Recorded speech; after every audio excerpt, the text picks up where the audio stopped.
how can I look after 80 patients a week patient load if I'm falling apart? I have to practice what I preach. And if I'm going to ask my patients and my clients and my community to do something, I'm not going to sit at home and do the opposite. I'd be a fraud in that way. What were the biggest things you were asking them to do and that have found their way as the big hitters in your now? Probably awareness on lifestyle, like putting caffeine on an empty stomach or something was news to a lot of people, especially working in cities.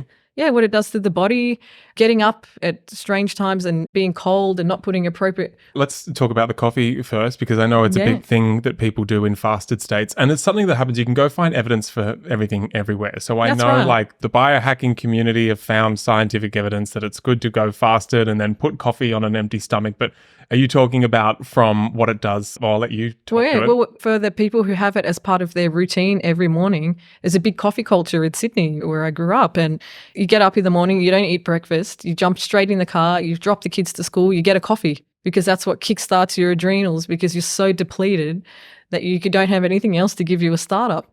And when people are adrenal fatigued and trying to use coffee when they're in states of exhaustion, it changes their posture. It changes their alignment. They start slouching more and then they come into me with back pain. So I have to think about all of those components when I'm seeing them.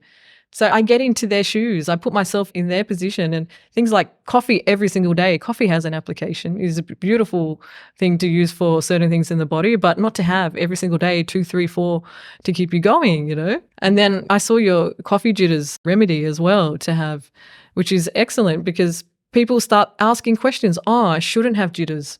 It doesn't even occur to some people because they're just in a different page or different world, or they work in a field that doesn't relate to health. And so therefore they have to really go outside of their normal patterns to understand and learn about this, which is where people like us come in.